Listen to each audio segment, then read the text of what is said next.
Hello guys, இன்னைக்கு வந்து பார்த்தா ஒரு சூப்பரான இன்ஃபர்மேஷன் தான் உங்களோட வந்து ஷேர் பண்ணிக்க போறேன். அதாவது ஐபிபிஎஸ்ல எஸ்ஓ அப்படிங்கிற ஒரு போஸ்டிங் இருக்கு. எஸ்ஓ அப்படின்னா ஸ்பெஷலிஸ்ட் ஆஃபீஸர் அப்படின்னு சொல்லுவாங்க.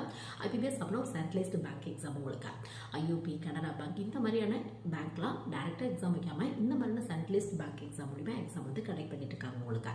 ஸோ இந்த எஸ்ஓ எக்ஸாமுக்கு இன்ஜினியரிங் முடிச்சவங்க ட்ரை பண்ணலாம் அப்படின்னா எந்த இன்ஜினியரிங் முடிச்சவங்க ட்ரை பண்ணலாம் அந்த மாதிரி கேட்டீங்க அப்படின்னா ஐடி ஆஃபீஸர் அப்படிங்கிற போஸ்டிங் இருக்கு. இதுக்கு இன்ஜினியரிங் முடிச்சவங்க ட்ரை பண்ணலாம். அக்ரிகல்ச்சர் ஃபீல்ட் ஆஃபீஸர் அப்படிங்கிற போஸ்டிங் இருக்கு. இதுக்கும் இன்ஜினியரிங் முடிச்சவங்க ட்ரை பண்ணலாம்.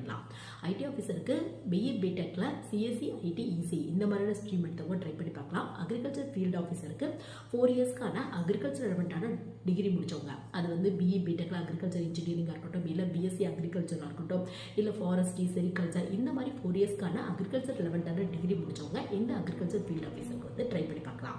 இதுவே ஐடி ஆஃபீஸருக்கு வந்து பார்த்தோம்னா பிஇ பிடெக்ல சிஎஸ்சி ஐடி இசி முடிச்சவங்க மட்டும் தான் ட்ரை பண்ண முடியும். உங்களுக்கு பொறுத்தவரையும் பார்த்தோம்னா பிரிமினரி மெயின் இன்டர்வியூ 3